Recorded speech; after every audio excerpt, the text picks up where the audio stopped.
between Sigismund and Abaddon embodies a sense of defiance that can only be found in Warhammer 40k. Despite Sigismund being well over 1,000 years old, he was more than a match for the chaos-fueled spoiler, their battle even outshining that of Custodes. Sigismund would impale Abaddon with the Black Sword, however Abaddon, charged by the ruinous powers, would endure the attack and use the Black Knight's proximity to rend him in two with the Talon of Horrors. It's over.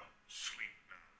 Failure you have earned. Abaddon said with a pained voice, blood spilling from his mouth between each syllable. The Black Knight listened with rage, his intestines and organs scattered across the floor in red smears, reaching his fingers defiantly towards the hilt of his sword. Sigismund, this war has killed two primarchs. It wounded the Emperor to death.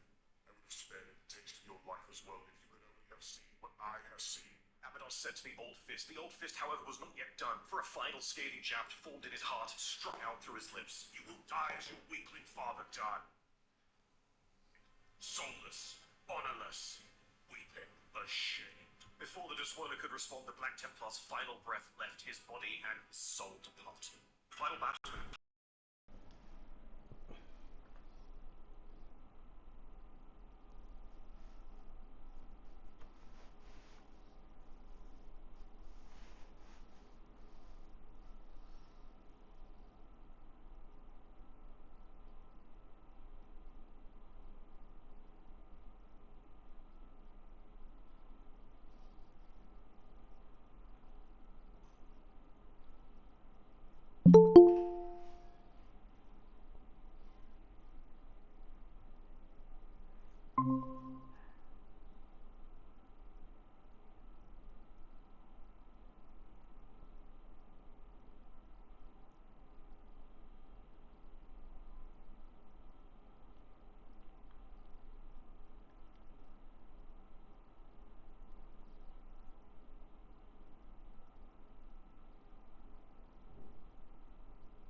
Seeing himself being evil, then it wasn't his fault, and he was just simply following fate, free of guilt. He had foreseen his death at the hands of this assassin, so if he resisted it, then it would prove fate was changeable, and that all the horrific things he did to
Good evening, everyone. We'll start then.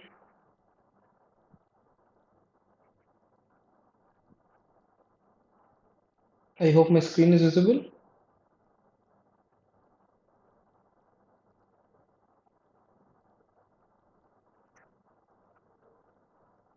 You can see the PowerPoint, right? Yeah.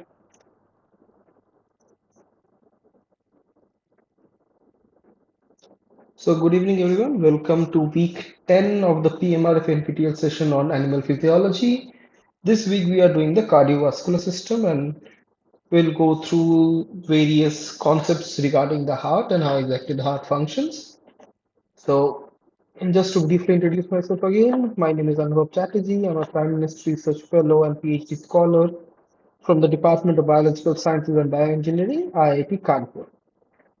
So, as you would know that these PMRF and PTL sessions are designed so that we go through the previous year's assignment questions and try to understand how to answer them exactly and have a better understanding of the various concepts taught in the NPTEL lectures better by understanding the various concepts behind them. So, as I have said previously, these sessions are recorded and are all uploaded to YouTube, which you can find right here on this link. It is available so it is available for anyone who was not able to attend the live session or you had any doubts and wanted to go back and see this again. So everything is uploaded to YouTube, watch them at your leisure. So first thing first, I would like to ask if anyone has any questions from this week's lectures, and if you have any, then we can tackle those first, and then move on to this week's assignment questions. Does anyone have any questions from this week's lectures?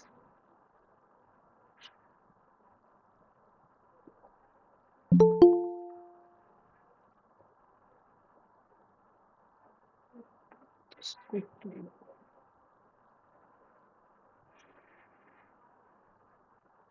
Yeah, I think I am better audible this time around.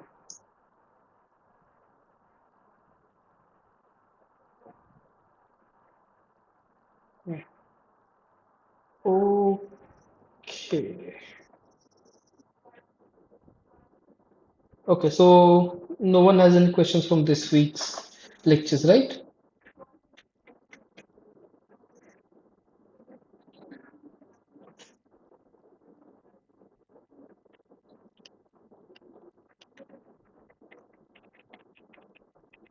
Okay. So we will start with the first question of this week. So how we do this is that I will show you a question from the previous year's run of animal physiology, but the same week that we are dealing with cardiovascular system. And I will ask you to try and answer the questions by putting in whatever you think is the correct answer into the chat. And then we will then we'll discuss the question and answer it. So the first question for today is, which of the following is not a component of blood? The options are WBCs, white blood cells, platelets, red blood cells, and astrocytes. So we have Vishwajit who says it is D, astrocytes. Anyone else wants to try and answer this?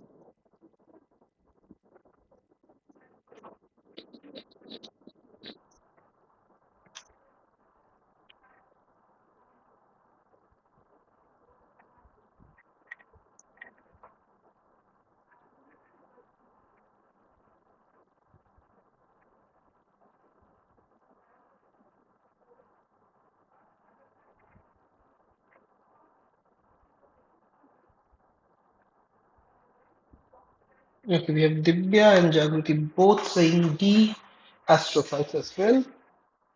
Okay, so let us quickly go through this. So blood, if you take it, so it looks red in color and it's made out of multiple components. But if you take it and spin it really hard, which is known as centrifugation, it divides the blood depending, it divides the various components of blood depending on the sedimentation rate of the different cells or components. Essentially, sedimentation rate is what you can imagine as being the relative weight of the different substances that are present in the blood. So the heavier substances or components will drop down to the lower part of a test tube that you're using, with lighter components being on top of each other as you go up. So if you take your blood, which is completely red in color, and centrifuge it, then you will see three different components that it gets divided into. So the three components, only the lowermost part would be red in color, and the upper part would be yellowish, almost transparent in color. So what are these parts? So the uppermost part is known as the plasma or blood plasma.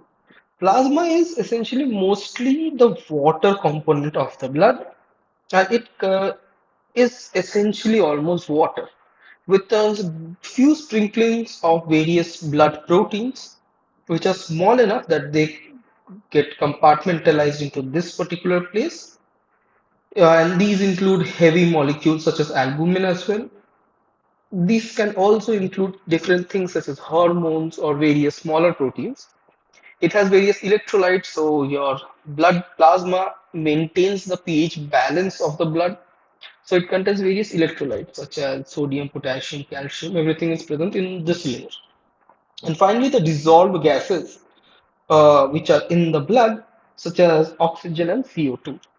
But these dissolved gases are not the oxygen that is carried by blood. So you would know that the major function of blood is to carry oxygen from the lungs to different parts of the body. So that particular part is that which you would know is done by the erythrocytes or the RBCs or the red blood cells. These are the guys who carry the oxygen within them and take it to different parts of the body. So this is the available oxygen or the active component of carrying oxygen. And finally, in between these two layers of plasma and erythrocytes or RBCs, you have a very small layer known as the buffy coat. This is a semi-transparent whitish layer which contains majority of the other cells in the body. So major cells in the blood are erythrocytes. The other cells that are present are the leukocytes or the WBCs, which are the immune component of our blood, and platelets, which are smaller fragments of cells which help in clotting of blood to prevent any blood loss when you have a damage to a blood vessel. So essentially, these are different parts of blood. So we'll be discussing all of this individually. Does anyone have any questions from this yet? And this is simple enough. You just centrifuge your blood and you will get three different layers, being the plasma, the buffy coat, and the erythrocytes. Any questions from here?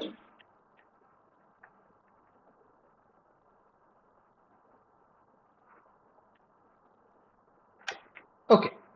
So moving forward, we will first discuss the plasma, which is the topmost layer as shown right here. And these are the different constituents of plasma, and all of them have a slightly different role to play. First is water. Water is essentially the universal solvent present in the blood, and it actually works to dissolve everything and keep everything together. Next, we have salts. See, these salts, but which would actually be present in the form of ions, so sodium ion, potassium ion, calcium, magnesium, chloride, bicarbonate, all of these help majorly in pH buffering as well as maintaining the osmotic balance of the blood. So the blood plasma is always very minutely maintained to be around pH 7 because that is the optimum pH at which most of our body cells as well as enzymes and everything else work. So this is where the pH is maintained obviously. And we have already gone through how nerve conduction works, how action potentials work. And so blood actually is the source, ultimate source of the sodium and potassium ions that act to give us the action potential. If you would remember, the inter exchange of sodium and potassium is what is behind the nerve and the muscle action potentials, and muscles especially need calcium to function. All of this is coming from the blood. Next, we have plasma proteins. So these are huge proteins that are present in the blood, and these also get compartmentalized into the plasma. This includes fibrinogen, Fibrinogen is essentially used for blood clotting, and immunoglobulins are the antibodies which help in detection of any foreign objects in our body. And also we have albumin, which is a huge protein that helps in maintaining the osmotic balance. And finally, we have different substances that are transported to the blood, major being the nutrients, being the glucose, the fatty acids, the vitamins, all the important essential nutrients that are required by different cells of the body. These also get compartmentalized into this part. The waste products of metabolism after the glucose, fatty acids, and the vitamins are used up by the cell. They excrete different waste products directly into the blood, and the blood takes it back into it. And these are also carried in it. Then respiratory gases, and finally the hormones. So these are essentially the different constituents of plasma. Okay, next we will talk about the RBCs. So the RBCs are the specialized carriers of oxygen as well as carbon dioxide in our body. So what are these? So if you would look closely, RBCs are a disc-like, very small, so around 7 micrometers big cells, which are biconcave. So essentially, they look like a disc with a divot in the middle. So if you see, look at it from the side, it will appear having two valleys in the top and the bottom. The reason being that they actually do not contain any nucleus. So they have actually given up on their nucleus to make sure that as much as this protein, hemoglobin, is filled to the brim in the RBC, and still it is small enough to go through various small capillaries in the body. Because two things are important for a blood oxygen carriers in the blood. First thing, that it should have the maximum efficiency of carrying oxygen. So it is filled to the brim with hemoglobin, which carries oxygen. So it has, so we'll talk about it later. So filled to the brim with hemoglobin, and it should be as small as possible so that multiple RBCs can pass through the very minute capillaries, which actually uh, are the places where diffusion of various nutrients takes place. So two of these things. So because of this, the RBCs give up on their nuclei and only are and become these biconcave disc shaped. Further, this hemoglobin that we see right here is a very important protein which actually has two parts, a heme part and a globin part. The heme part is where we have a heme group which is made out of various charged centers with the iron in between it. The iron is the one which binds to the oxygen and carries it throughout the body. So two parts, heme and globin. And you would have known that there is this disease known as sickle cell disease, in which the hemoglobin has a particular mutation in it, which causes these biconcave disc RBCs to become sickle shape or crescent moon shape. So they will be like this, like a moon in its first phases. And this causes the RBCs to stick together and not be able to go through different smaller capillaries. And that causes the entire problems with the sickle cell disease. So, function of erythrocyte or RBCs, they transport oxygen, reactive oxygen species. They transport CO2 in the form of bicarbonate. They transport hydrogen ions also, and that maintains the pH of the blood. And various structural importance of these cells are that they have a large surface. So a circular biconcave disc is the shape that gives you the largest surface area with the smallest volume possible.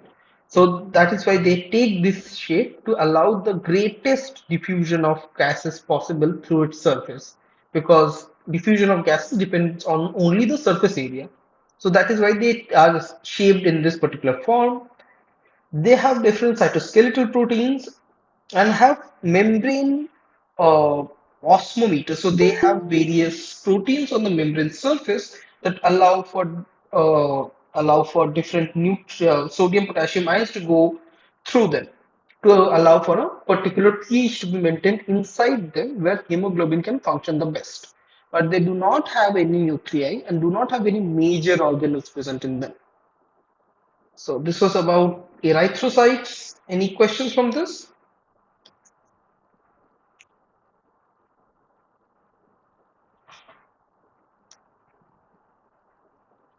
Does anyone want to ask anything from this?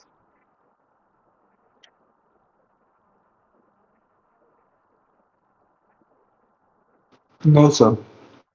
Okay. So moving on to the next cellular component of the blood, which are the white blood cells.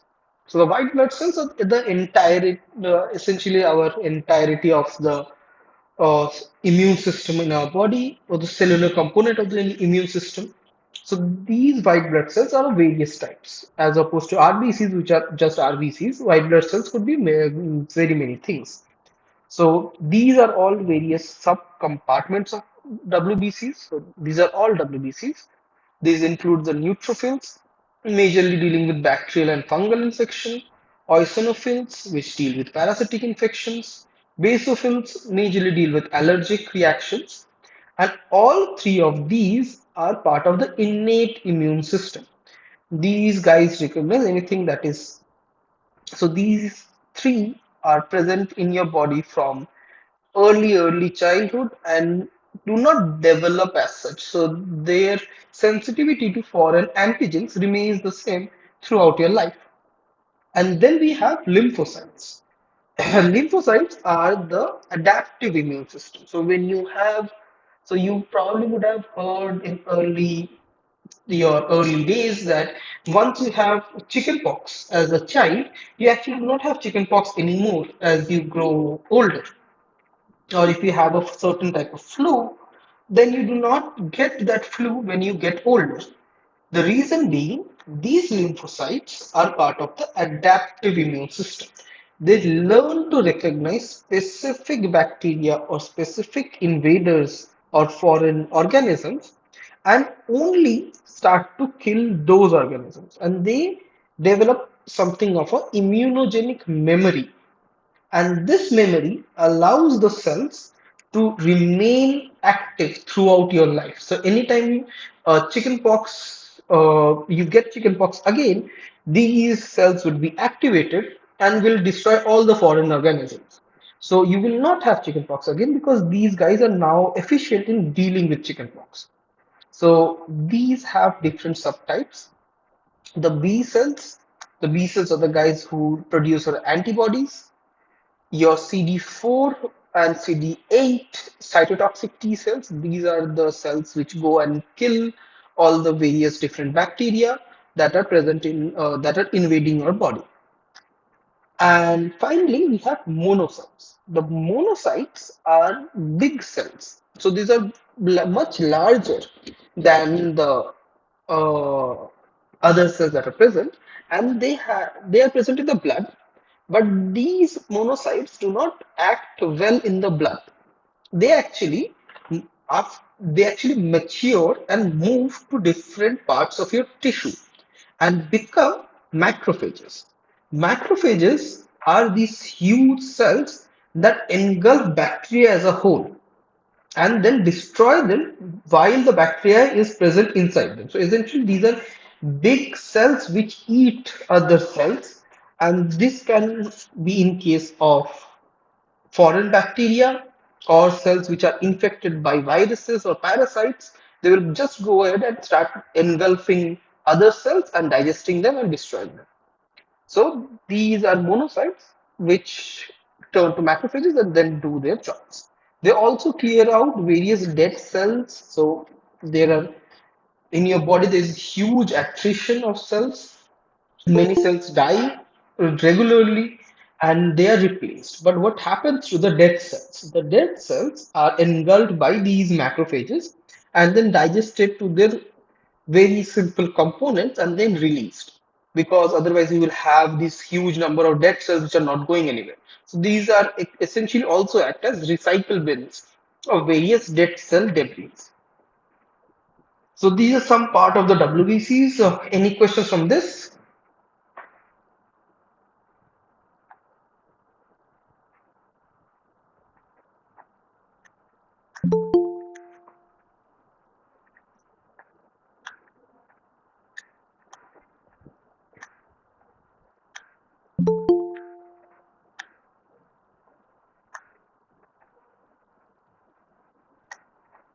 Okay.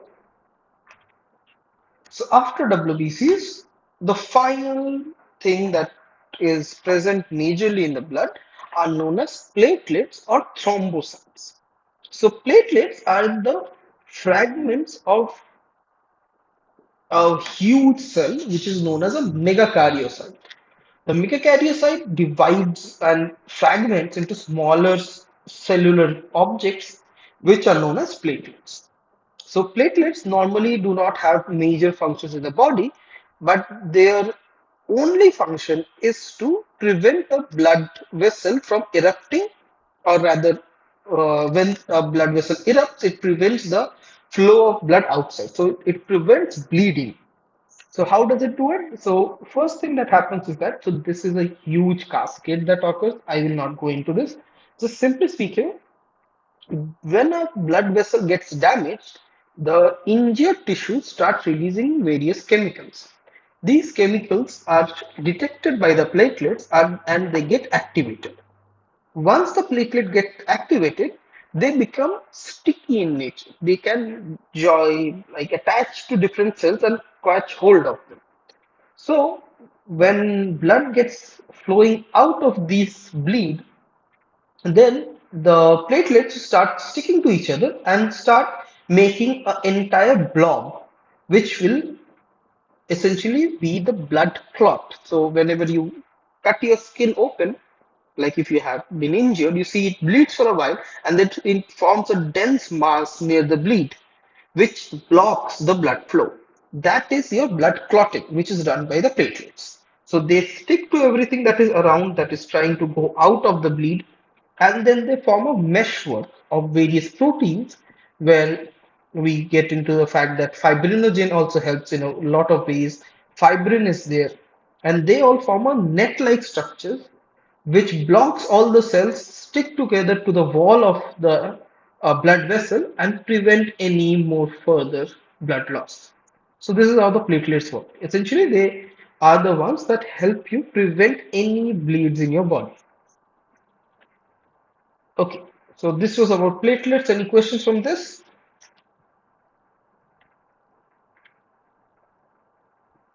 No, sir.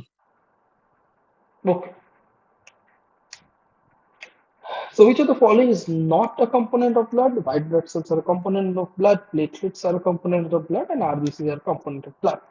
So all of this is not the answer, so you are left with astrocytes. But can anyone tell me where have we come across astrocytes before? Which uh, system is the astrocytes part of?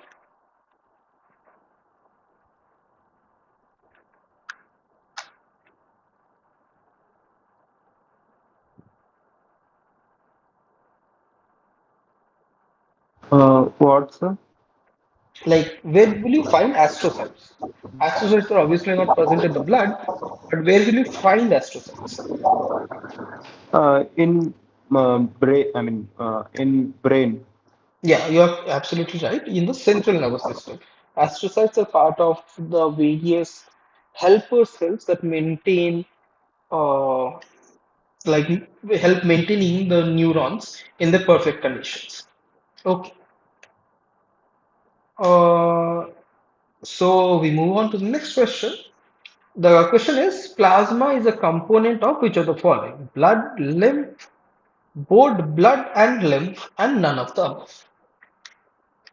Jakriti says it is A, blood. Anyone else?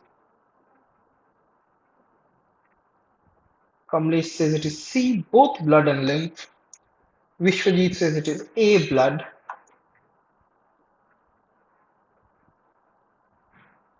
Vishwajit says it is both blood and lymph. Anyone else wants to try and answer this?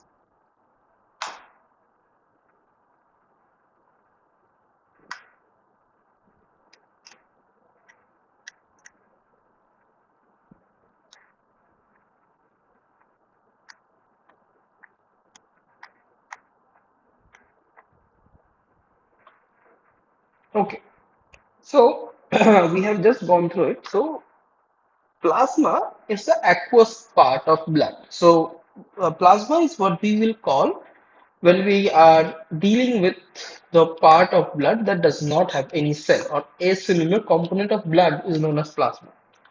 But this, we have mentioned the other thing in the option, which is the lymph. So what is the lymph system or the lymphatic system? So probably you would not have come across this previously, but if you ever see a diagram such as this on the left, you would assume that it is a diagram of your circulatory system, the various veins that are going and coming from the heart, the arteries, the capillaries. But there is another system of these tubes that do not carry blood, that pass through the entirety of your body. This is the lymphatic system.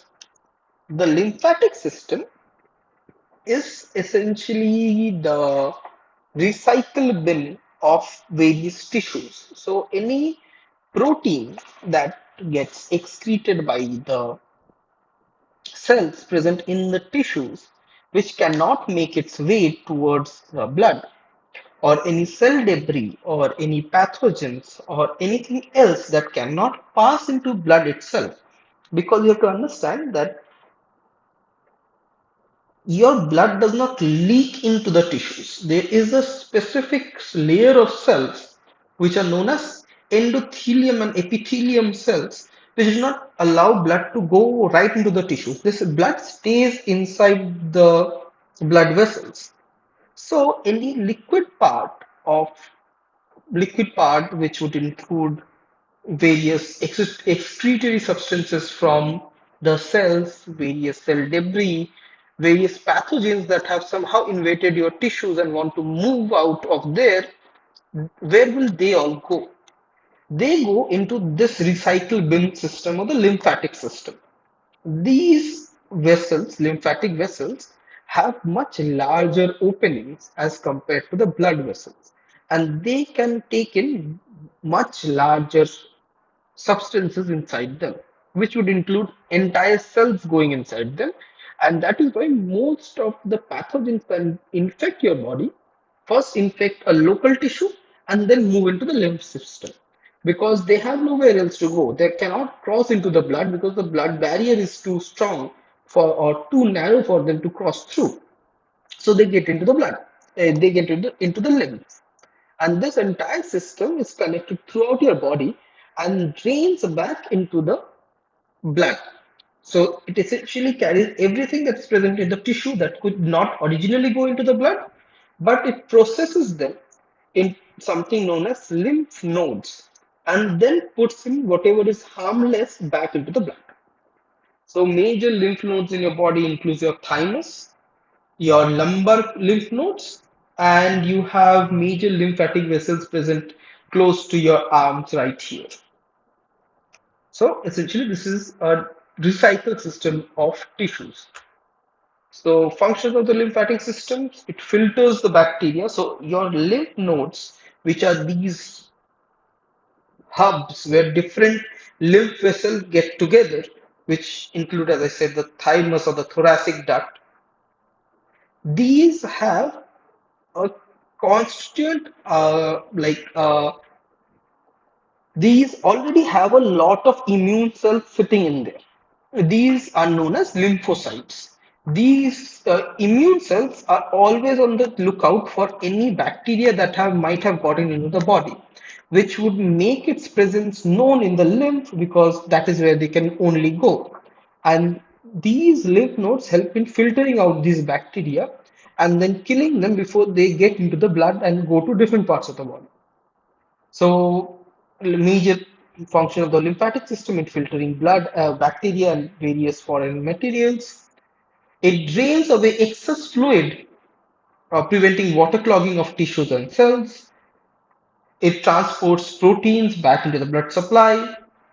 It produces lymphocytes. So lymphocytes, which where I told you the adaptive immune system, is produced in these lymph nodes only, which protect and defend the body against infection.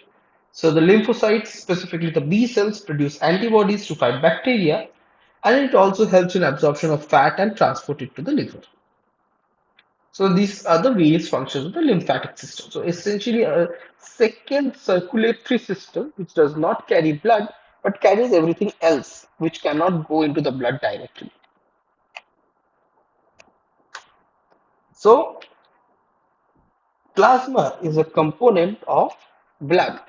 We do not call any other aqueous solvent as plasma. Just the one that is associated with blood we call as plasma. Is this okay?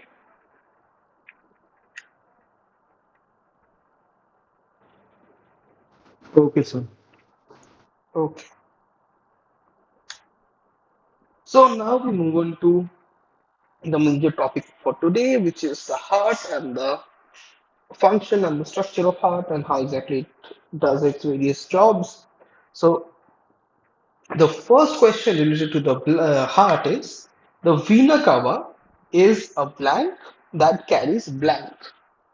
The options are vena cava is an artery carrying oxygenated blood to the heart, to the body, artery which carries deoxygenated blood from the heart to the body, vein which carries oxygenated blood to the body from the heart.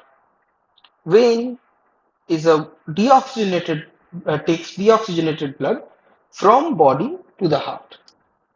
So Kamlesh and Vishwajit both say it is D. Vena cava is a vein which carries deoxygenated blood from the body to the heart. Anyone else that wants to try and answer this?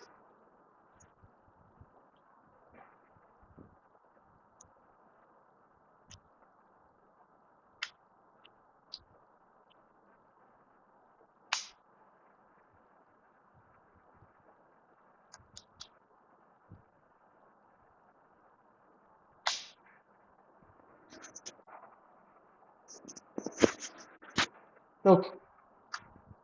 So here is a schematic of the heart, and we'll go through this in some detail. So this is the heart, which is a huge muscular organ present in the middle of your body, and it is a bit lopsided with a bigger part on the with it pointing essentially towards the left side.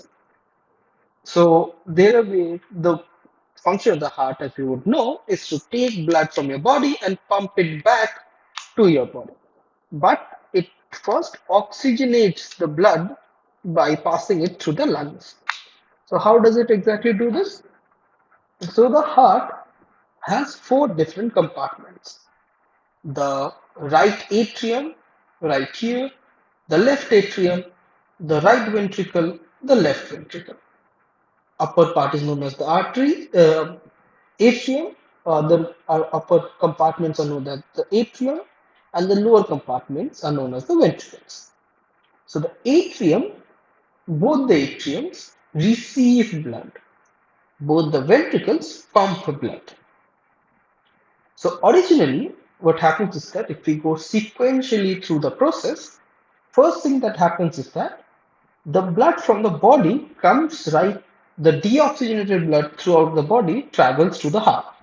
These are these are placed in the heart via these two huge veins, which are essentially the all the veins in the body. They converge into them. These are two of these veins are known as the superior vena cava, which converge, which essentially formed by the convergence of all the veins from the upper part of our body, and the inferior vena cava, which are all the veins converging from the lower part of the body. Both these vessels or veins take the blood into the right atrium. So one thing I would like to make clear, what do you think is the artery and a vein? What is the difference between an artery and a vein?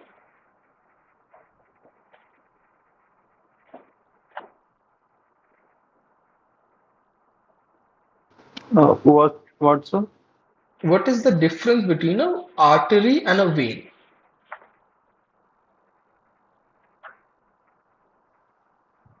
Arteries carry blood away from the heart, while the vein carry blood towards the heart. Exactly. So arteries are the vessels which carry blood away from the heart. Veins are the blood which carry to the heart. If we keep the basic definition here, we will not get confused about oxygenated blood or deoxygenated blood. But majorly, all of the veins carry deoxygenated blood. All of the arteries carry oxygenated blood. But that is not the definition for the artery and the vein. Vein carries blood to the heart, arteries carries blood away from the heart. So I will tell you why it gets confusing. So first we have the superior and the inferior vena cava taking deoxygenated blood and placing it into the right atrium. The right atrium pumps the blood into the right ventricle. So a very small pumping movement because it is just to the nearest chamber. The right ventricle then produces a strong pumping motion and takes this deoxygenated blood and pumps it into the pulmonary artery. So this pulmonary artery carries blood away from the heart, so that is why it is known as an artery. But it carries deoxygenated blood, the only artery to do so. So it carries deoxygenated blood to the lungs, where the lungs actually fill the blood up with oxygen. So we are not dealing with how exactly that happens, but just take my word for it that there are various small bronchioles, which are small balloon-like structures where there are a number of capillaries present. So the blood from the pulmonary artery divides and goes into these small capillaries present in these balloon-like structures known as bronchioles, where exchange of gases happen. All of the CO2 goes out, more oxygen comes in. And then this blood, which now becomes oxygenated, is carried to the left atrium via the pulmonary vein. Pulmonary vein because it brings blood to the heart, but it carries oxygenated blood, the only vein to do so. So pulmonary, whenever you have pulmonary in front of artery and a vein, you just flip the definition around about whether it carries oxygenated or deoxygenated blood. Pulmonary artery carries deoxygenated blood to the lungs. Pulmonary vein carries oxygenated blood from the lungs back to the heart. So once the blood comes back to the left atrium pumps it into the left ventricle. So the left ventricle is the largest, most strongest compartment of the heart, and this guy is the one that produces a huge contraction movement which pushes the heart blood throughout the entire body. So this compartment alone is strong enough to push the entirety of the blood that has been received through this particular vessel, which is known as the aorta, which carries the blood to different parts of the body. So again, going through all the things one by one. First, the deoxygenated blood is deposited in the right atrium by the superior and the inferior vena cava. The right atrium pumps it into the right ventricle. The right ventricle sends it to the lungs. The oxygenated blood comes back from the lungs to the left atrium. The left atrium pumps it into the left ventricle. The left ventricle sends the blood out via the aorta into different parts of the body. And this process continues again and again and again. Is all of this all right?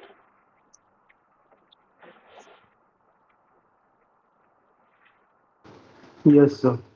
Okay. Just one thing I would like to add here is that it may look like the process is sequential. So blood in right atrium, right ventricle, left atrium, left ventricle. One, two, three, four. But actually, that is not the case. In reality, while the right atrium is pumping blood into the right ventricle, then at the same time, or just with a bit of delay, the left atrium is pumping blood into the left ventricle. The previous lot of blood that had come into the left atrium. So essentially, the order is, if we divide these events as 1, 2, 3, 4, then the order goes right atrium pumping, followed by left atrium pumping, followed by right ventricle pumping, followed by left ventricle pumping. So the orders are right atrium, right ventricle, left ventricle. Instead of 1, 2, 3, 4 like this, it goes 1, 2, 3, 4. The atriums first and then the ventricles. Is that fine?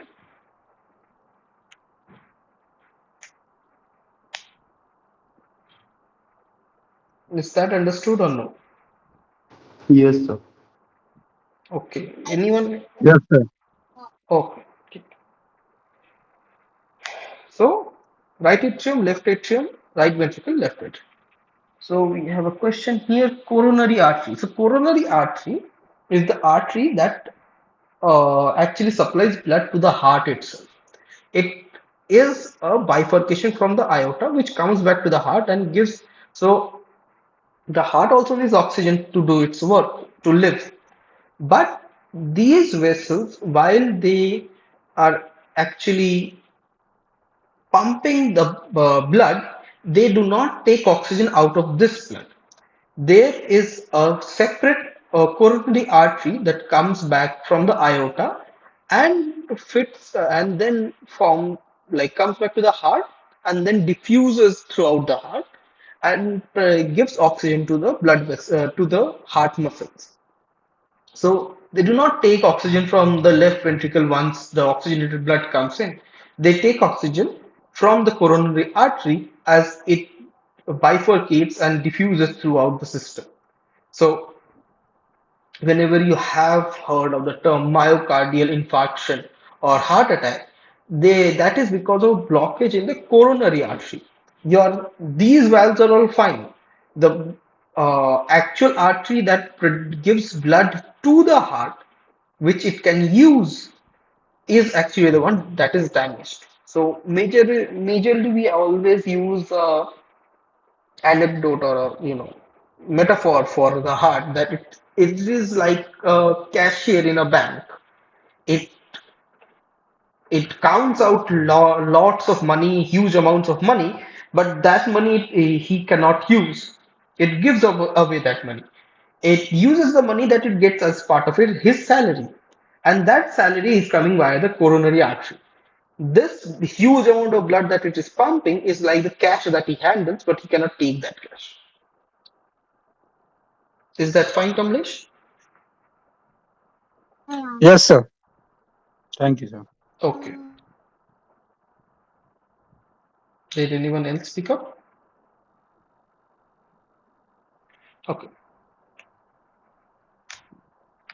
So the vena cava is a vein that carries deoxygenated blood from the body to the heart. Is that fine with everyone?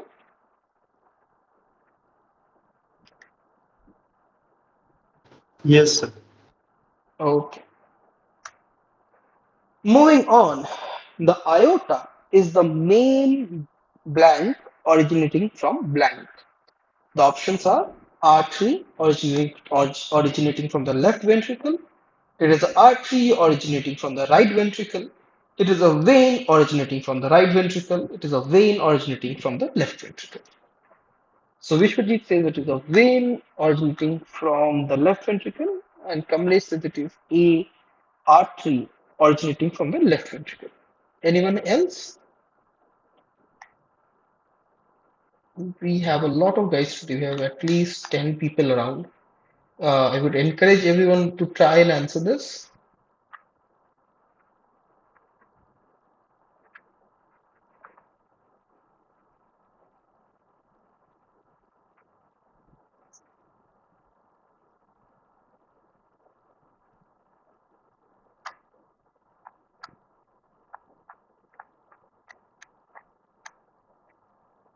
Okay. Okay. So let us just go ahead and discuss it. So the aorta, as we had seen, is the major artery that takes blood away from the left ventricle and lets it and then allows it to go to different parts of the body. So this is the main artery of the body, which carries oxygenated blood from the left ventricle and carries it to different parts of the body. So the correct answer is aorta is the main artery originating from the left ventricle. Okay, moving on. So now we move on to, so we talked about the rhythm, right? The particular action of the right atrium followed by left atrium followed by right ventricle followed by left ventricle. So the question is, how exactly does the heart know to go in this particular pattern? Or how exactly does even the heart work? What is telling the heart to keep on beating no matter what throughout the 70, 80 years of our life? That is done by the conduction system of the heart. So that is what we will be dealing with next. The first question from this topic is that which of the following is not part of the heart's conduction system? The option is the AS node, the AV node, the SA node, or the bundle of His. So you can put your answers into the chat. Kamlesh says SA node is not part of the heart's conduction system. Anyone else? Vishwajit says it is AS node. Raitha also says it is AS node. Kamlesh changes his answer to A, the AS node. Okay, so we have a video here to explain this to you. Just let me know if it works or not. Hmm.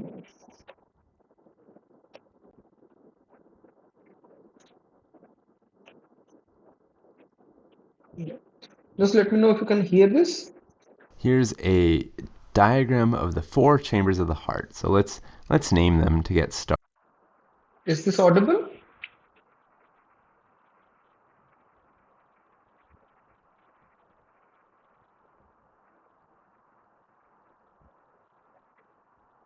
So we've got the right atrium up here. Okay. So I will just play this for you. Just go through this and you will probably be able to better understand how the heart functions.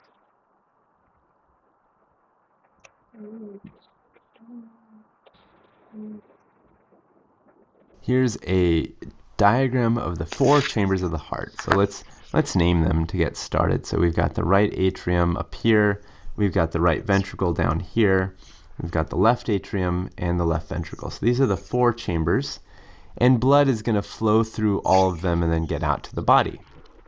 So to do this and to do this right, the heart has got to coordinate how it squeezes. And we know that the way that it kind of squeezes down is you have a cell, and that cell is usually negatively charged, and it will at some point become more positively charged. And we call that process depolarization, right? So depolarization is the idea of going from a negative membrane potential to something much more positive. And when you depolarize is when the muscle cell can squeeze down. So where does that begin? Let's actually draw it into our diagram. So if you were to look, there's actually an area here where little cells can actually depolarize by themselves. And that's actually quite unique because most of the cells in the body are going to depolarize when that neighboring cell depolarizes. So these are actually really unique cells because they're depolarizing all by themselves, and we call that area the sinoatrial node. Sinoatrial node, sometimes called the SA node, sinoatrial node. And the fact that they can actually depolarize by themselves, we have a word for that too. We call it automaticity. Automaticity. So it just means that they can kind of automatically depolarize without having a neighbor do it first.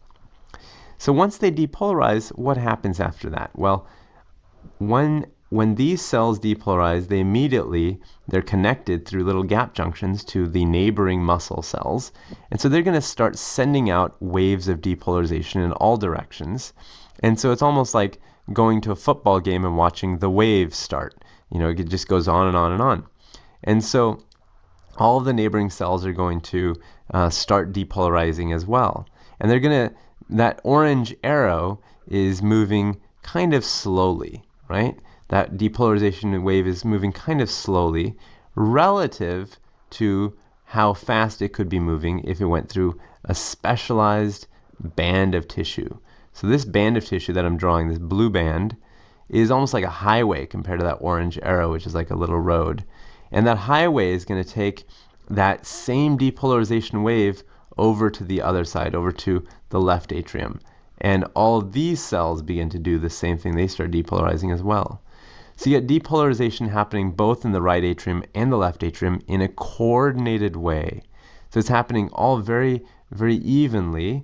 And this band or bundle is called Bachmann's bundle. So it's like a little bundle of tissue, right? So it's called Bachmann's bundle.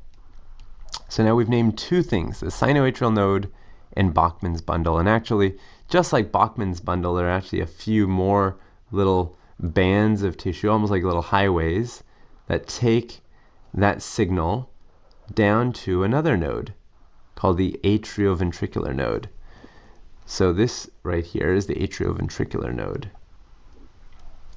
And the atrioventricular node is really the only major connection, I shouldn't even say only major, only connection in most of us between the atria and the ventricles, the atrioventricular node. And this is actually sometimes called the AV node. So the AV node is going to get this signal, and actually I didn't even tell you what that signal came through. This is kind of a generic name, internodal, just meaning between two nodes, tracks. And that's kind of the name for all three of them. So the signal went from the SA node through the internodal tracks down to the AV node. And there, kind of an interesting thing happens. So if you actually take a step back and look at the AV node, let's imagine we're now kind of focused in on exactly what's happening there. And to figure out what's happening there, I'm going to give you a little scenario. So let's say that you've got let's say a little timeline here. And that timeline is, let's say 1, 2, 3 seconds.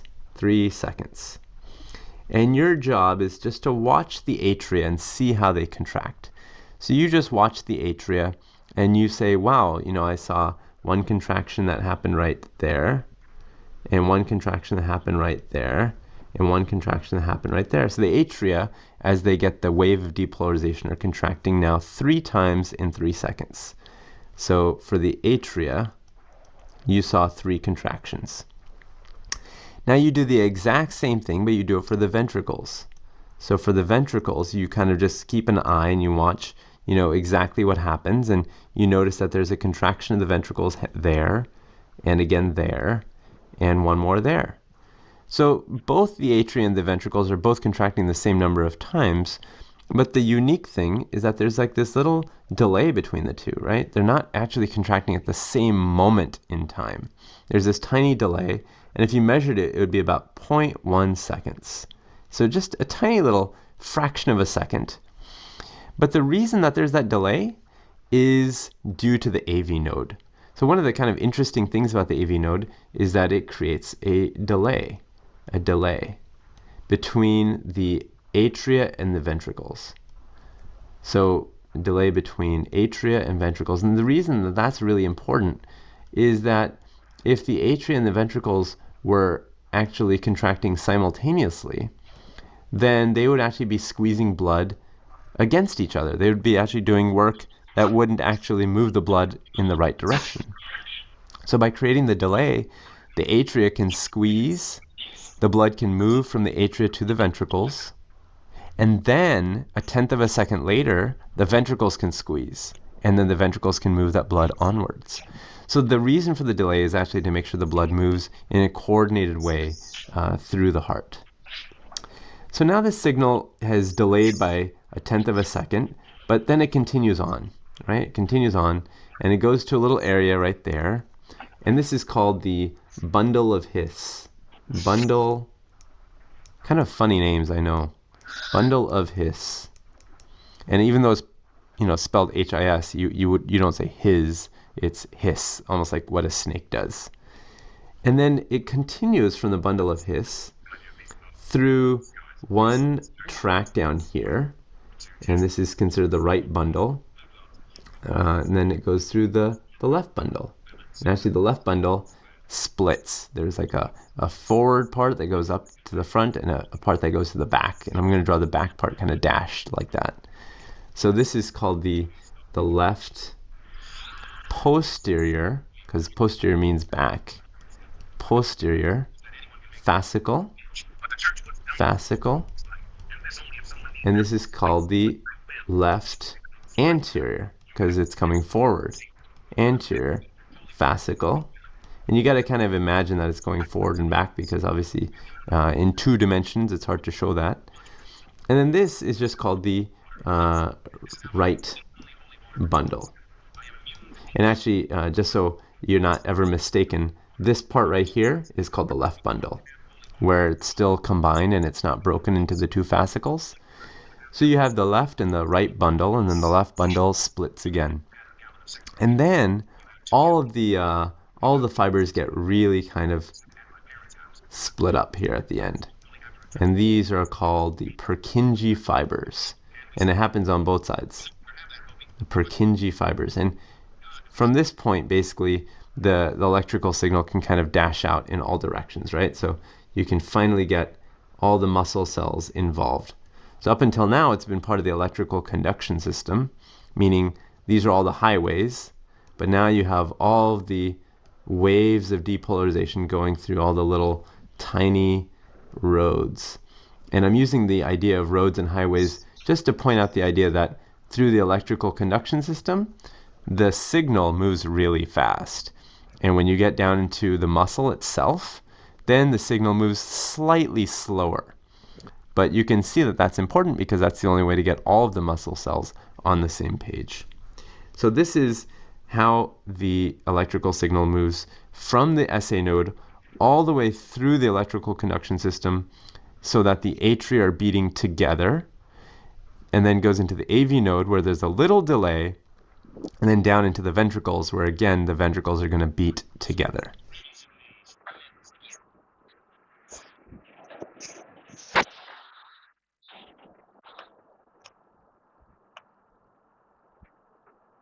Okay.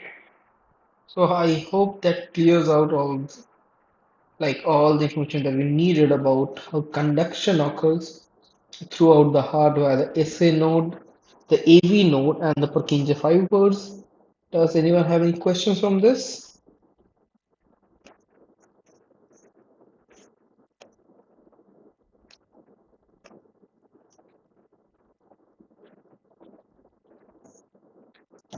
Okay, so I think there are no questions.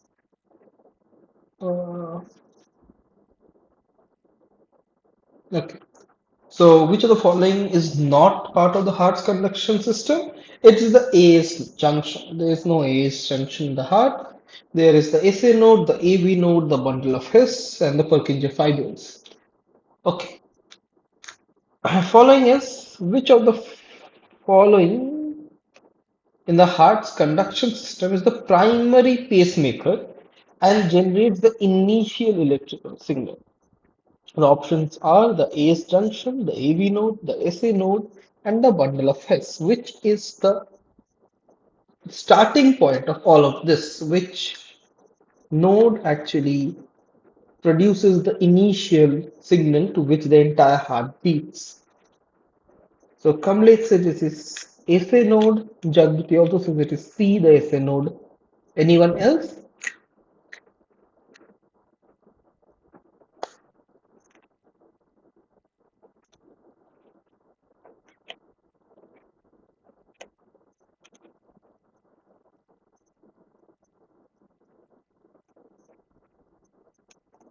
Okay. So we have gone through this, and we know that with the SA node that produces the conduction in the primary pacemaker of the cell of the heart, and it produces the rhythm to which the heart beats. But now the question is, how exactly does the SA node produce the rhythm? So for your information, the SA node does something which is known as autorhythmicity. So it produces the rhythm to which the heart beats without any external manipulation. So if you ever see cardiomyocytes in a cell culture dish, you will see that they start beating out of their own. They do not need any external stimulus. So we'll go into how exactly that happens, which is in another video.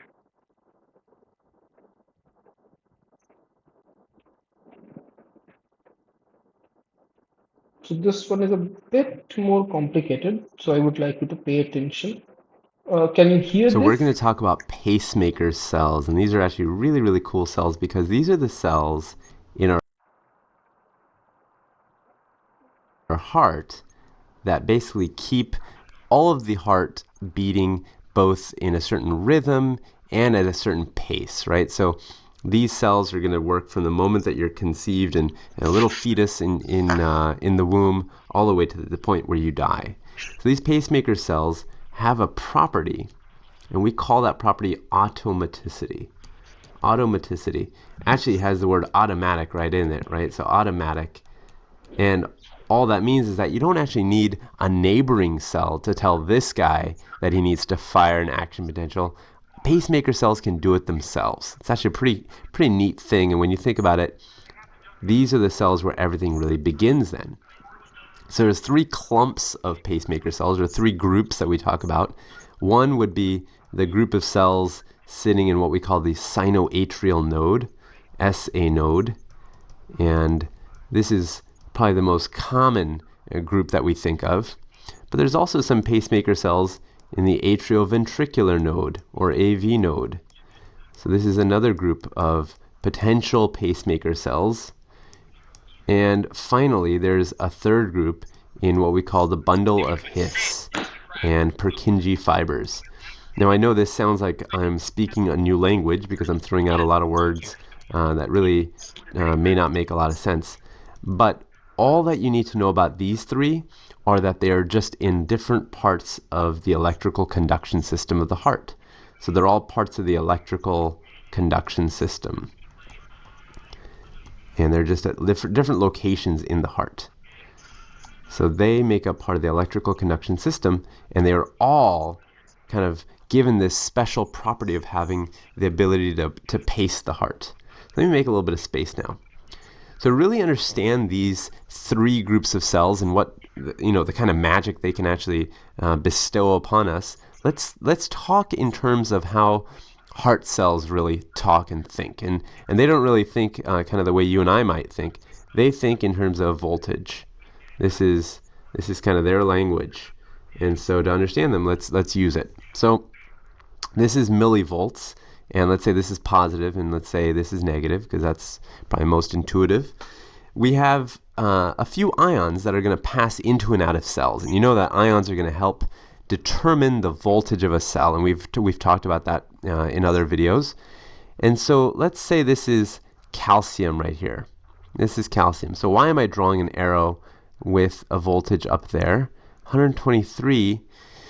What that means is that if calcium was the only ion moving into and out of a cell, then the cell's voltage would be 123. So it really just tells you what would happen if that was the only ion that had the ability to permeate a cell. Now let's say sodium was the only ion able to permeate a cell, go into and out of a cell. Then the membrane potential would be 67. So it would actually be almost a little bit more than half. And then finally, if let's say potassium was the only ion that could get into and out of a cell, this potassium down here, then the membrane potential would be negative 92. So potassium likes things to be more negative. Now in real life, you have cells, and I'll draw a cell right here, that actually are permeable to multiple things, right? They're not just permeable to one ion. And let's say, for argument's sake, that, it's half permeable to calcium and half permeable to sodium. Well, if it's exactly half and half, then your membrane potential would be somewhere in the middle, somewhere like there. And that works out to about, what is that? Let's see if I can do my math quickly. 97 or so. So around 97, maybe 96. So that would be about 96 millivolts, because it would be half and half, so it would be split between the two. Now let's say that it was only permeable to, or let's say 99% permeable to potassium and 1% permeable to sodium. Well, then it would be down here, very, very close to potassium. It would probably be like negative 91. So depending on how permeable it is to what ion, you can kind of predict roughly what the membrane potential is going to be.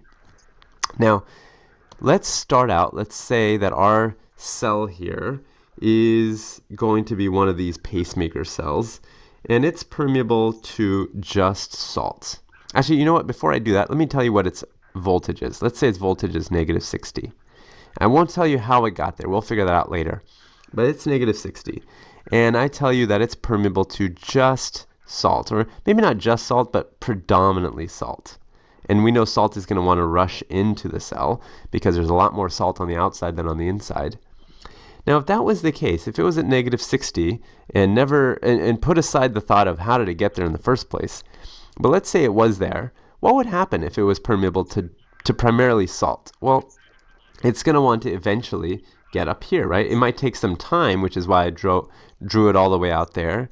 And remember, this is our time axis. It might take some time to get there, but it will eventually want to get there, right? It'll eventually want to get over to close to positive 67 if sodium is the major ion that it's permeable to.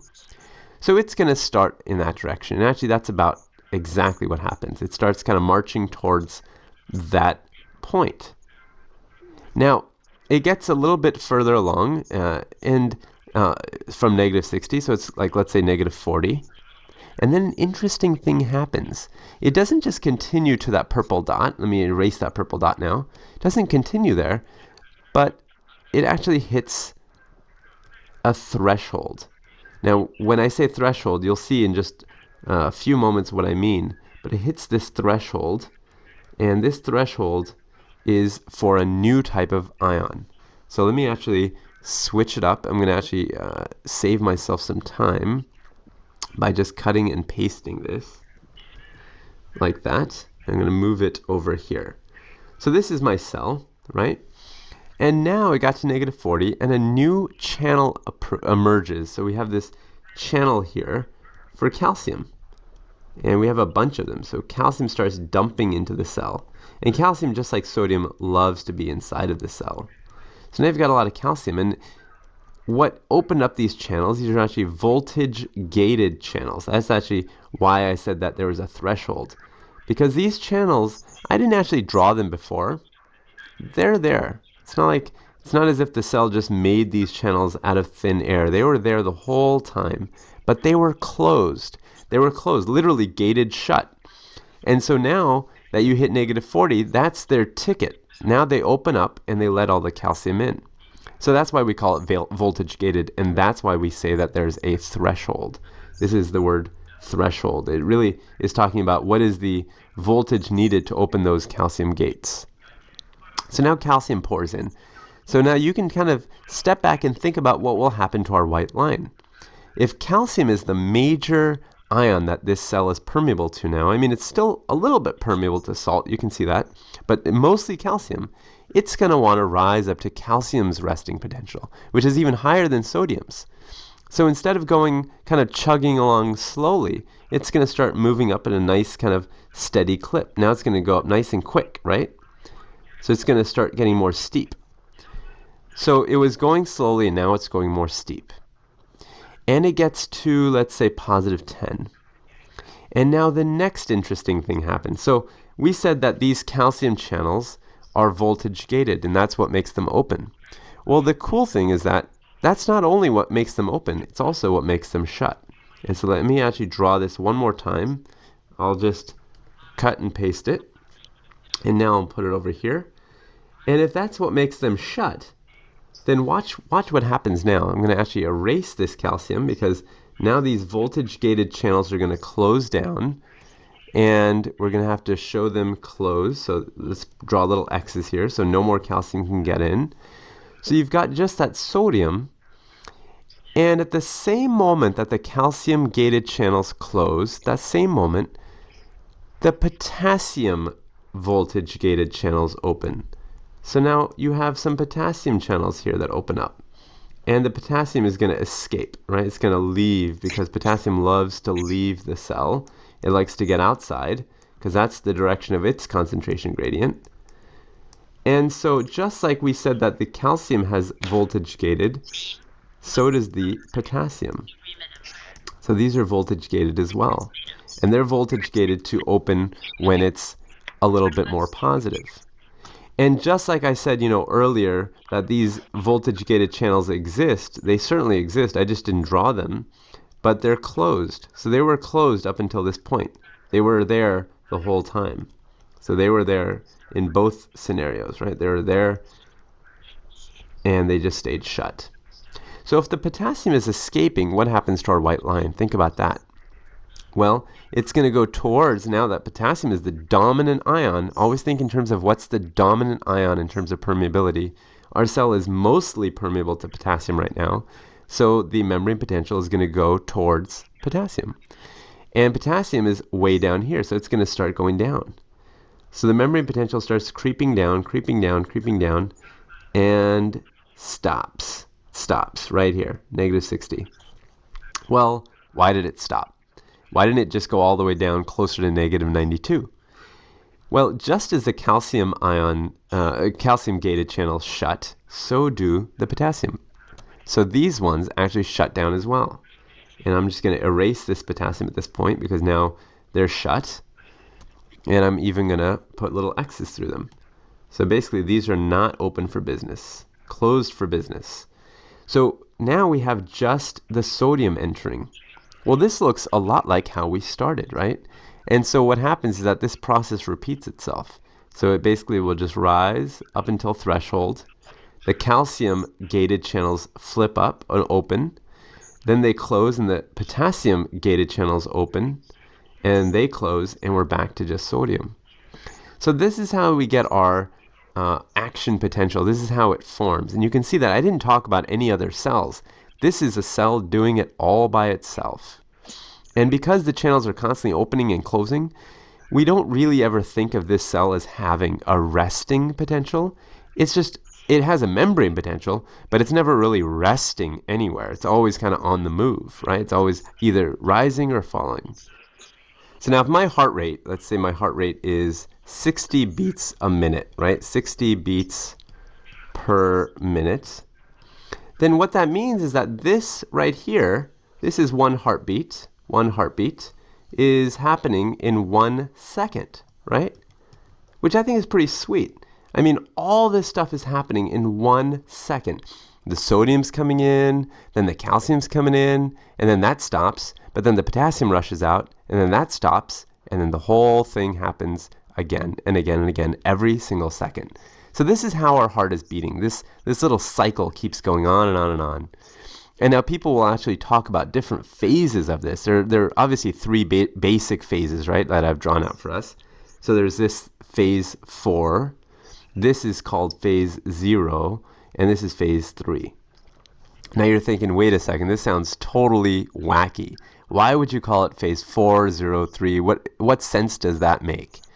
And I'll draw for you an example of how the heart muscle, actually, the action potentials in the heart muscle look, and you'll see how this naming system came about. I'm not trying to defend it because I don't think it's the best, but this is at least how it came about. So when heart muscle beats, it looks like that. It doesn't look the way that we've drawn this one, and I'll get into that one some other time. But that's what it looks like, and if you were to number the different parts, the numbers would be basically, this down here is phase 4, and this up here is this is phase 0, and then there's phase 1, 2, and then 3. And so someone kind of stepped back and took a look at this and said, well, this phase 4 looks a lot like this guy, And this phase 0, this upward swing, looks like this upward swing. And this downward swing looks like this. So that's how the phase 4, 0, and 3 come about. And they said, well, I guess these pacemaker cells, they don't have phase 1 and 2. So let's just ignore those two numbers. So that's why those two numbers are not included when I number 4, 0, and 3. But there is something actually kind of important I want to point out when comparing the phase 0 here. So in the pacemaker cell, the phase 0, right here, it might seem pretty fast, to you and I. It happens, let's say about in 1/10 of a second or in about 2/10 of a second. But in fact, it's actually a little bit slower. Let me write it right here. It's actually a little bit slower than what happens with the heart muscle. This one is actually faster. I'm talking specifically about phase 0. So because it's slower, and that phase 0 is called the action potential, this is a slower action potential. And the other one is considered a faster action potential. So sometimes you might hear that term, the slow action potential cells, or something like that, and they're referring to the pacemaker cells when they say that. The last thing I should probably mention is that anytime you go up like this, and you actually become less negative, that's called depolarization. I want to make sure that's really, really clear. So anytime you become less negative, that's considered depolarization. And anytime you become more negative, like that, that's considered repolarization. Repolarization. So in this case, we have phase 4 and 0 are kind of slowly depolarizing, and then phase 3 is repolarizing our cell.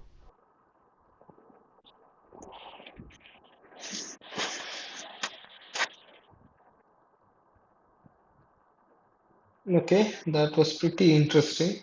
And we got to know about how exactly the pacemakers of the pacemaker cells of the heart work.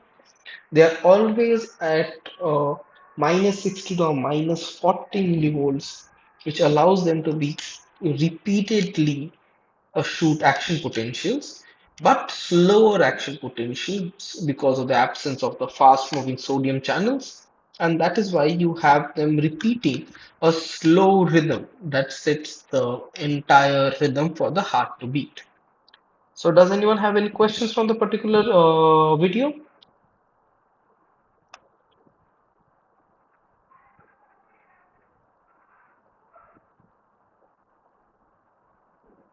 Guess not. Then we move forward.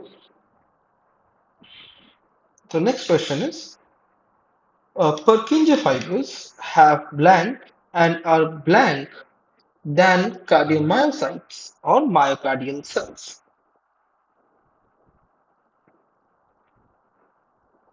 So Purkinje fibers have blank and are blank than cardiomyocytes or myocardial cells. The options are more myofibrils and smaller in size, more myofibrils and larger in size, fewer myofibrils and smaller in size, and fewer myofibrils and larger in size. Okay, you can put whatever you think is the correct option into the chat. Oh, wait, my screen is not yeah, my screen is not visible. Let me share my screen.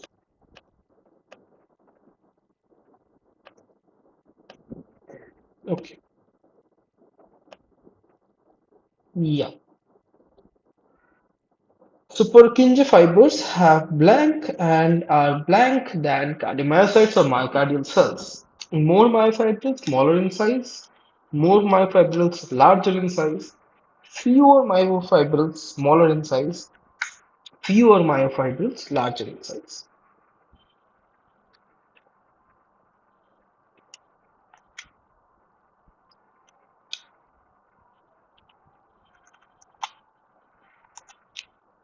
Anyone have any idea? You can put whatever you think is the correct option into the chat.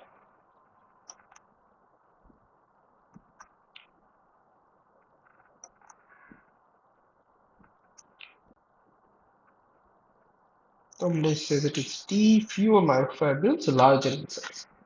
Jagriti says also it is D, fewer myofibrils, larger in size. Okay, let's look at it. So this is a diagram of the heart showing especially the conduction system. So we have the SA node, followed by the AV node, then the bundle of Hess, and finally the Purkinje fibers. So the Purkinje fibers are essentially neurons or nerve-like cells, which are also like muscle cells. But these cells look like muscles, but they do not contract per se. They help in conduction of the current that is passing through, or the depolarization that is passing from the sinoatrial node. So they are essentially, they work as neurons, but their structure is kind of like the muscles. So, but they are very long, as you can see, they pass to the entirety of the ventricles. Thus, if we go back, the Purkinje fibers have fewer myofibrils. They do not act as muscles, but have myofibrils and are larger in size than cardiomyocytes. They, like neurons, they have huge processes that go throughout the walls of the ventricle and help passing on the depolarization wave to the ventricles. Next, which of the following do not have T tubules? Options are cardiomyocytes, Purkinje fibers, cardiomyocytes, and Purkinje fibers, or none of the above. You can put what you think is the correct option in the chat.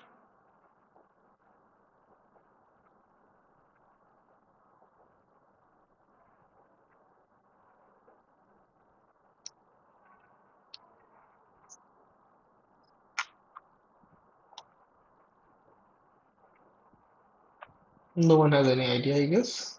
Okay, let us discuss about it. So, if you would remember that we touched upon this while talking about muscle contraction. So, muscle contraction occurs when the action potential moves to the muscle surface, but or the myofibril surface, but consider a very thick stack of cardiomyocytes, which have a lot of bundles like this. So, if the action potential is reaching the upper surface right here, then this part will contract and there will be a very delayed response from the part in the lower end because there is no movement of ions or movement of ions can only occur on the open surface, right? The surface that is open to where the action potential reaches the muscle. So to solve this problem so that the entire muscle bundles can pump together or contract together, the muscles have these tubes known as transverse tubules or T tubules. So the T tubules are essentially holes in the muscle fiber that go and pass through the entirety of the muscles. So whenever there is action potential, so these essentially are open surfaces to the upward surface. So these connect the interior of the muscle to the upward surface where the action potential will occur. So the action potential goes to these T tubules and travels inside the muscle fiber. So the entire muscle receives the action potential at almost the same time and pumps at once. There is no delay between pumping of the muscle fibers above and muscle fibers below. So T tubules are these tubules that connect the surface of the muscle to the interior of the muscle so that action potential can flow through the entirety of the muscle at the same time and you have a contraction that occurs together. So, which amongst these actually contract? The contracting part is done by cardiomyocytes, which are the muscle cells of the heart. Purkinje fibers, as I said, do not contract. They only help in conduction. So, the which of them do not have T tubules? The answer is Purkinje fibers. Is that okay?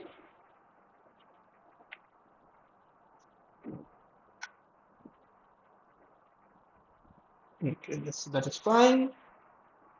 Next, we will talk about the EKG, the electrocardiogram that we use to determine if our heart function is okay or not.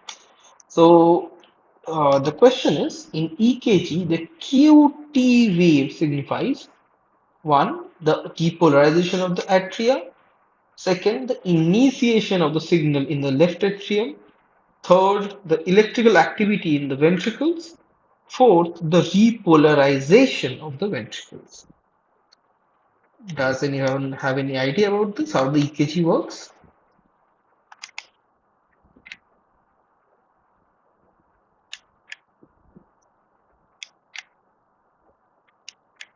Okay, since we have no options in the chat, so I will just play this video. So yeah, we have one answer. It is D from Kamlesh, repolarization of the ventricles. QTVS signifies repolarization of the ventricles.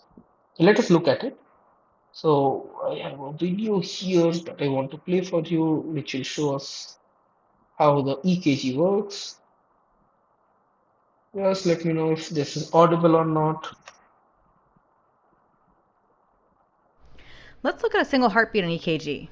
So here on the right side, we Is this audible? have a single beat on EKG. I will play this for you. Let's look at a single heartbeat on EKG. So here on the right side, we have a single beat on EKG, and we're looking at lead 2. Lead 2 has a negative electrode on the right hand and a positive electrode on the left foot. In a healthy heart, the wave of depolarization overall runs from the top right to the bottom left. So you can see that lead 2 measures voltage created in this direction. Therefore, lead 2 is commonly singled out for more simple information, such as heart rate and rhythm, because it gives you a pretty good view of the waves, particularly the P wave. Often people say that lead 2 is the best lead to see the P wave. An EKG gives us information on voltage over time, or the change in voltage over time. So voltage is on the y-axis, time is on the x-axis. Every small box running in the x-axis or time direction represents 0.04 seconds.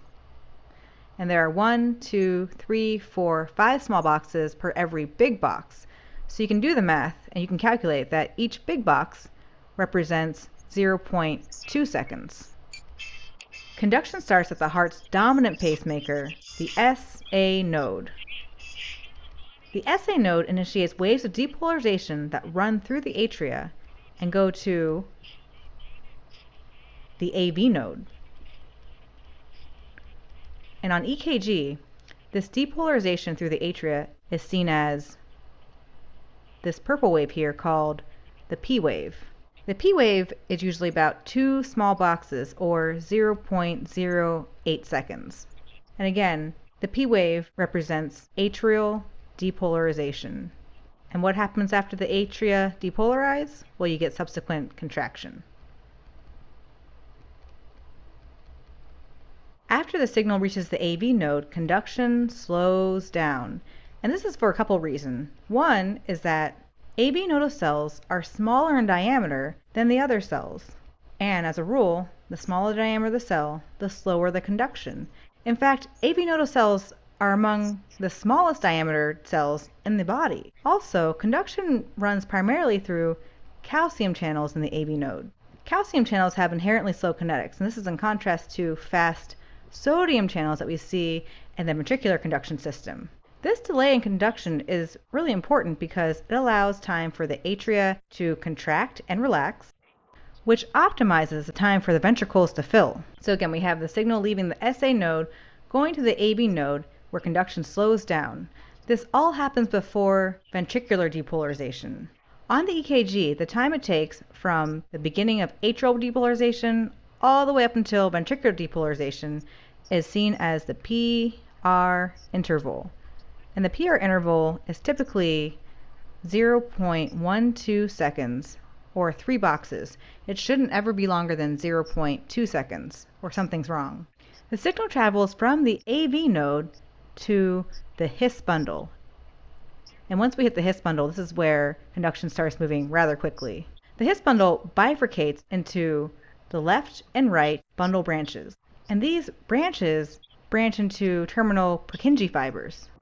The depolarization from the His bundle down the bundle branches and to the Purkinje fibers leads to mass depolarization of ventricular cells and is seen as the QRS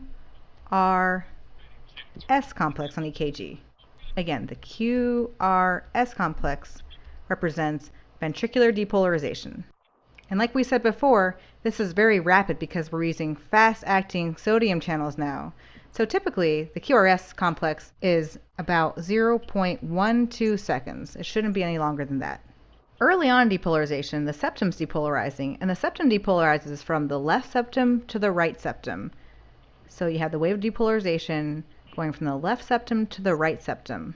You'll notice that this wave of depolarization moves in a different direction than lead 2, which is why you get this first initial negative deflecting Q wave on EKG. However, quickly after, the wave depolarization spreads throughout the ventricles, which is why you have the positive high amplitude R wave shortly after. Something else to note is that during ventricular depolarization, you also have atrial repolarization. So at the same time as the ventricles are depolarizing, the atria are repolarizing. However, the EKG signal that you would see from atrial repolarization is actually lost because the QRS complex dominates, since there are far more ventricular cells than there are atrial cells. So you don't see the atrial repolarization on EKG because it's buried in the QRS complex. So just after ventricular depolarization and in the initial phase of ventricular repolarization, there's a flat segment on the EKG known as the ST segment. And the ST segment represents a period where there's no net current. That's to say, there's no large electrical vectors in any direction. However, this doesn't mean there's not a lot going on. During the ST segment is when the ventricles are contracting and are pumping blood to the aorta and to the pulmonary artery. Finally, the ventricular cells repolarize, and this is seen as the T wave on EKG.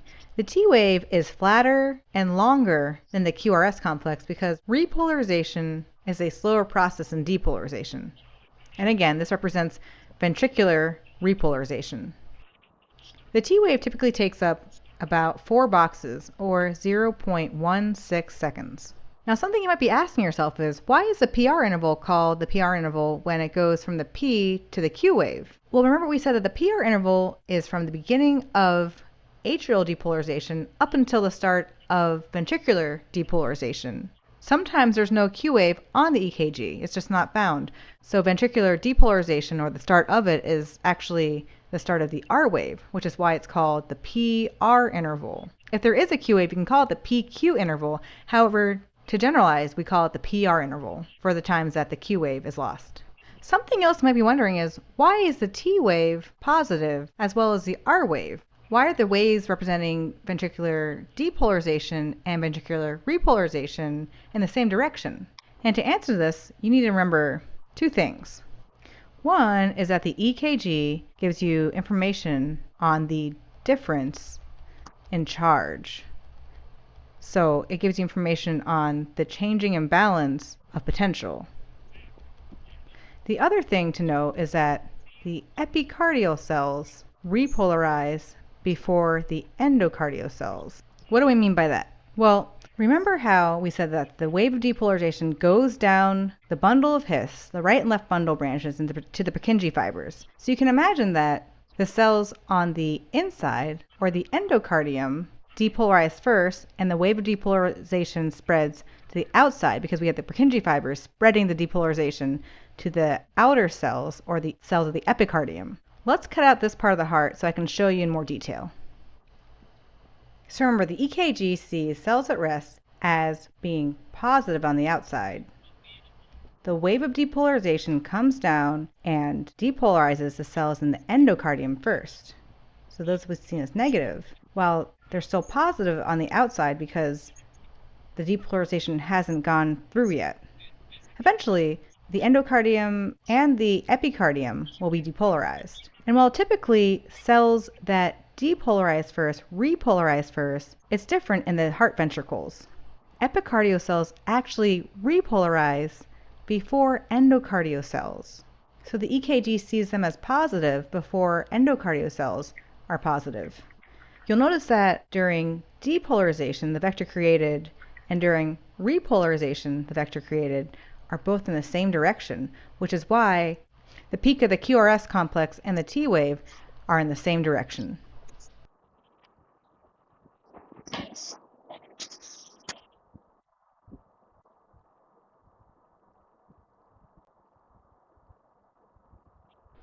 Okay, so I believe that sorts out the entirety of the EKG and how that works. So we'll just go back to our question. I will just go through and conclude and summarize what we have seen. So the EKG consists of 5 different waves: the P, Q, R, S, T, and finally there is a U wave, which is not very important, so we'll be dealing with only these P, Q, R, S, T. The P wave is when the atria depolarizes, followed by the QRS when the ventricular depolarization occurs. This is also when the atrial depolarization occurs, but because the ventricular depolarization is so huge, it covers up all the atrial depolarization signals and you only have one wave here. And then finally we have T, which is the ventricular repolarization wave. So PQRST, and the different intervals, the PR interval denotes the time between the atrial depolarization, the QRS interval, or rather the QRST interval denotes the ventricular depolarization, and just the T segment denotes the ventricular repolarization. So that is all we need to know to understand how to read a EKG. So the QT wave, so the QT, if you see all the way from here to here, it covers both the ventricular depolarization as well as the ventricular repolarization. So the correct answer would be it covers all the electrical activity in the ventricles, not just the repolarization of the ventricles. So it is option C. Is that fine?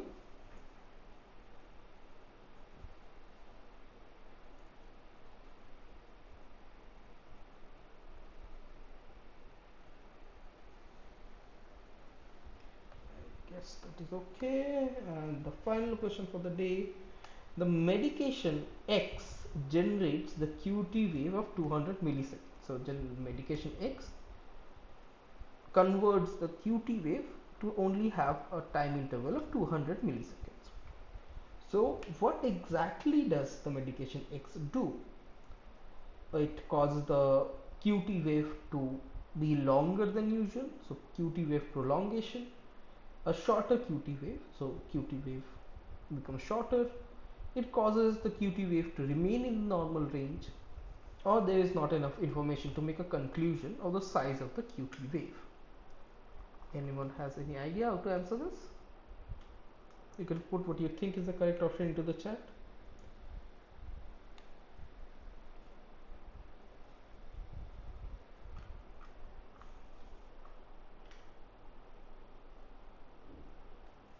I guess not, so I'll just go ahead and discuss this. This is the entirety of EKG diagram, so we are looking only on this part. So PR interval, which is the atrial depolarization, the QRST interval, which is the ventricular depolarization, then the QT interval, which is all the electrical activity in the ventricle, and finally the ST segment when the heart is actually pumping blood.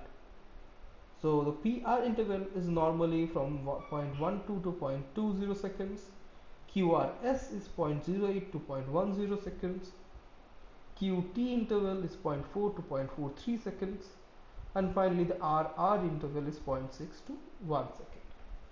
So the QT interval is normally 0.4 to 0.43 seconds, which is around 400 milliseconds.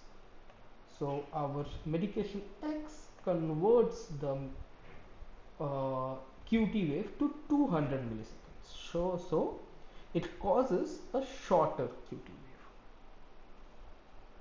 wave. Is that fine?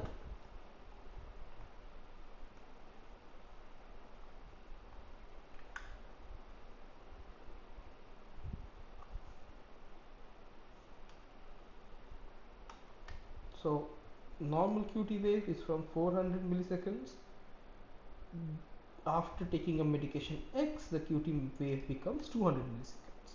So the medication causes a shorter QT wave. I think that's okay, right?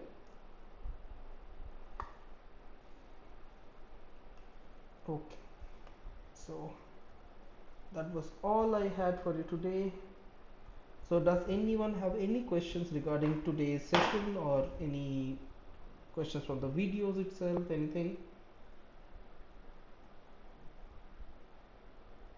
If not, then I think we can close the session for today. Thank you everyone for joining. See you again next week. Maybe we will change the timing next week. Maybe we will have the class on Sunday because I will be traveling. So you will get a mail regarding this. Okay. So thank you everyone for joining. See you next week.